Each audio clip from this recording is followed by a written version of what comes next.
HSC পরীক্ষার্থীদের 7 দফা দাবি ছিল, সেই দাবিটি আসলে রণক্ষেত্রে পরিস্থিত হয়েছে। দর্শক, এই মুহূর্তে আমি আছি গুলিস্তান 0 পয়েন্টে। আপনারা দেখতে পাচ্ছেন 0 পয়েন্টের যে বর্তমান পরিস্থিতি। এইচএসসি পরীক্ষার্থীদের যে 7টি দাবি ছিল, আসলে সেই 7টি দাবিকে কেন্দ্র করে যে এইচএসসি পরীক্ষার্থী এরা ছিলেন, তারা সচিবালয়ের উদ্দেশ্যে রওনা করেছিলেন। যে পুলিশের যে ব্যারিকেডটি ছিল, সেই পুলিশের ব্যারিকেড ভেঙে তারা সচিবালয়ে প্রবেশ করেন এবং পরবর্তীতে যে শিক্ষার্থীরা রয়েছেন তারা অভিযোগ করছেন যে তাদের গেট আটকে দিয়ে সেনাবাহিনী এবং পুলিশে তাদের পর নির্মমভাবে নির্যাতন করেন। এছাড়াও তারা দাবি করেছেন যে এই মুহূর্তে এখন পর্যন্ত তাদের 2 জন শিক্ষার্থী নিহত হয়েছে। দর্শক, এই মুহূর্তে আমি আছি গুলিস্তান 0 পয়েন্টে। এখানেই দেখতে পাচ্ছেন যে শিক্ষার্থী এবং যে আইন শৃঙ্খলা বাহিনী অর্থাৎ পুলিশ রয়েছে, তাদের পাল্টা ধাওয়া হচ্ছে এবং আইন শৃঙ্খলা পরিস্থিতি নিয়ন্ত্রণে আনার জন্য আমরা দেখেছি যে পুলিশ বাহিনী টিয়ার সেল এবং সাউন্ড গ্রেনেড নিক্ষেপ করছেন। এতে অনেক শিক্ষার্থী আহত হয়েছে এবং অনেক শিক্ষার্থী আমরা দেখেছি বিভিন্ন হসপিটালে চিকিৎসাধীন রয়েছে। আর এখানে আপনারা দেখতে পাচ্ছেন যে পুলিশে বিভিন্ন জলকামান সহ বিভিন্ন যে সামগ্রী রয়েছে আইন শৃঙ্খলা পরিস্থিতি নিয়ন্ত্রণের জন্য ব্যবহার করছে।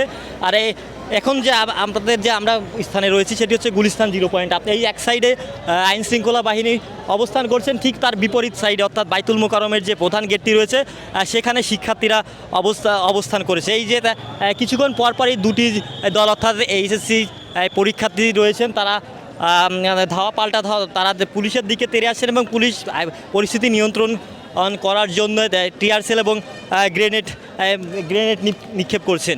আজকের যে এইচএসসি শিক্ষার্থীরা যে আন্দোলন করছেন, এই দাবিটি গতকাল মূলত একটি প্রশিক্ষণ বিমান মাইলস্টোন স্কুল অ্যান্ড কলেজে বিধ্বস্ত হয়। সেই বিধ্বস্তের ঘটনাকে কেন্দ্র করে শিক্ষার্থীরা 7 দফা দাবি নিয়ে সকাল 9টা থেকে আন্দোলন শুরু করে।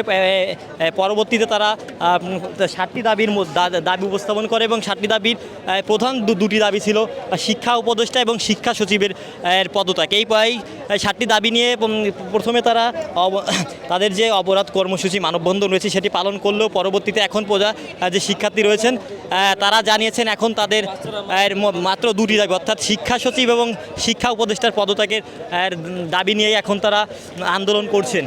আর এখন পর্যন্ত যে শিক্ষার্থীরা রয়েছেন, আমরা অনেক শিক্ষার্থীর সঙ্গে কথা বলেছি, তারা বলছেন তারা শান্তিপূর্ণভাবে সমাবেশ পালন করলেও পুলিশ এবং সেনাবাহিনী তাদের উপর অতর্কিত হামলা করে এবং তারা অভিযোগ করছেন যে প্রাণঘাতী গুলিও ছোড়া হয়েছে, যাতে 2 জন শিক্ষার্থী নিহত হয়েছে। দর্শক, এখন আপনারা দেখছেন আমরা এখন রয়েছি গুলিস্তান 0 পয়েন্টে। ঠিক এই সাইডে আইন শৃঙ্খলা বাহিনী অর্থাৎ পুলিশ অবস্থান করছেন, আর ঠিক বিপরীতে অর্থাৎ বাইতুল মোকাররমের যে প্রধান গেট রয়েছে সেখানে এই শিক্ষার্থীরা অবস্থান করছেন। অর্থাৎ এই শিক্ষার্থী এবং পুলিশের মধ্যে পাল্টা দেওয়া হয়েছে এবং এখানে গুলিস্তান যে 0 পয়েন্টের যে বর্তমান পরিস্থিতি আপনারা দেখছেন, রণক্ষেত্রে বলা যায় রণক্ষেত্রে পরিণত হয়েছে পরিস্থিতি নিয়ন্ত্রণ। দর্শক, আপনারা দেখতে পাচ্ছেন যে আইন শৃঙ্খলা বাহিনীর গুলিস্তান যে 0 পয়েন্টটি রয়েছে আসলে সেখানে অবস্থান করছেন এবং চতুর্দিকে সচিবালয়, আদালত সহ এবং বাইতুল মোকাররম, পল্টন সহ বিভিন্ন জায়গা থেকে শিক্ষার্থীরা আসছেন এবং আইন শৃঙ্খলা বাহিনী অর্থাৎ পুলিশের উপর ইটপাটকেল নিক্ষেপ করছেন এবং এই জবাবে পুলিশ টিয়ার সেল এবং সাউন্ড গ্রেনেড নিক্ষেপ করছেন। দর্শক, এখন গুলিস্তান যে 0 পয়েন্ট রয়েছে সেটি কিন্তু একেবারে রণক্ষেত্রে বলা যায় এক কথায় পরিণত হয়েছে এবং এখন পর্যন্ত এই যে ধাওয়া পাল্টা ধাওয়া হচ্ছে, এই ধাওয়া পাল্টা ধাওয়ায় অসংখ্য শিক্ষার্থী আহত হয়েছেন এবং 2 জন নিহতের ঘটনা যদিও দাবি করেছেন শিক্ষার্থীরা, তবে এমনটি এখনও ঘটনার সত্যতা গণমাধ্যমের হাতে আসেনি। তবে শিক্ষার্থীরা বলছেন যে তাদের 2 জন শিক্ষার্থী নিহত হয়েছে এবং অনেকের আহত হয়েছেন এবং তারা অভিযোগ করছেন সেনাবাহিনী এবং পুলিশ অতর্কিতভাবে তাদের হামলা করেছেন, ইচ্ছা করেই তাদের হামলা করেছেন। তারা বলছেন তারা শান্তিপূর্ণভাবে তাদের 7 দফা দাবি নিয়ে কর্মসূচি পালন করছিলেন, কিন্তু হঠাৎ করে অতর্কিতভাবে পুলিশ হামলা করে, যে কারণে তারা বেগতিক হয়ে পুলিশের উপর ইটপাটকেল নিক্ষেপ করে। দর্শক, আপনারা দেখতে পাচ্ছেন যে বাইতুল মোকাররমের প্রধান গেট রয়েছে, সেখানেই মূলত শিক্ষার্থীরা অবস্থান করেছেন। তারা অভিযোগ করছেন পুলিশ অতর্কিতভাবে তাদের উপর হামলা করেছেন এবং তারা শান্তিপূর্ণভাবে সমাবেশ করছে। আসলে ভাই কি হয়েছিল আর কেন আপনাদের উপর হামলা করলো পুলিশ? মসজিদের ভিতরে শুধু তারা হামলা করছে। কেন আসলে কি কারণে হামলা? শুধু শুনতে পারেন দর্শক, একজন শিক্ষার্থী বলুন অতর্কিতভাবে অযথাই এই যে তাদের যে শান্তিপূর্ণ সমাবেশ ছিল সেই শান্তিপূর্ণ সমাবেশে পুলিশ তাদের উপর হামলা করেছেন এবং তারা অভিযোগ করছেন যে তাদের দুইজন শিক্ষার্থী এখন পর্যন্ত নিহত হয়েছে এবং অসংখ্য হতাহত অর্থাৎ আহত হয়েছেন। আসলে ভাই কি হয়েছিল, আমরা এখন একটি শিক্ষার্থীর সঙ্গে কথা বলবো। আমরা এখানে শান্তিপূর্ণ আন্দোলনের জন্য এসেছি, কিন্তু পুলিশ সেনাবাহিনী আমাদের উপরে লাঠিচার্জ করে শুধু থামেনি, তারা আমাদের উপরে টিয়ার সেল দেন ডিরেক্ট ফায়ার করছে আমাদেরকে। আমরা এখানে শান্তিপূর্ণ আন্দোলন করতে এসেছি, ডিরেক্ট তারা মসজিদের ভিতরে ঢুকে আমাদেরকে আহত করছে। এমনকি আমাদের শিক্ষার্থী একজনকে বিনা কারণে তুলে নিয়ে গেছে। এর জন্য আমরা জবাব চাই। আমরা কি শিক্ষার জন্য এর জন্য আছি? বাংলাদেশ উন্নতি হবে কিভাবে?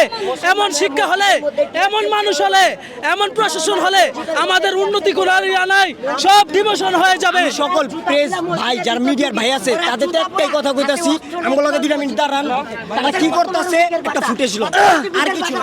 গান কি হ্যাঁ ভাই আমরা দেখি আমাদের পক্ষে তুলে চলে যান হয় না ভাই, আমরা পিছে থাকি,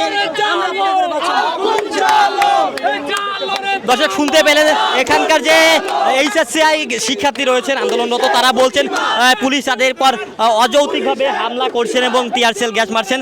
যদিও যে সচিবালয় রয়েছে সেখান থেকে কয়েকজন শিক্ষার্থী দাবি করছেন তাদের দুজন শিক্ষার্থী এরই মধ্যে নিহত হয়েছেন, তবে এর সত্যতা এখনও পাওয়া যায় নাই।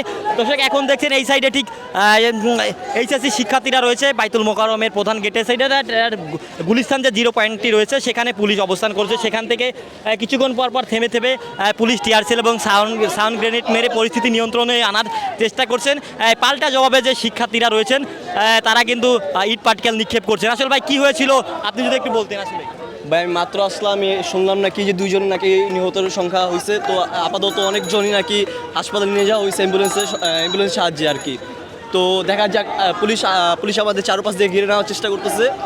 তো আমরা একসাথে তারা একসাথে আমাদের ছত্রভঙ্গ করার চেষ্টা করতেছে।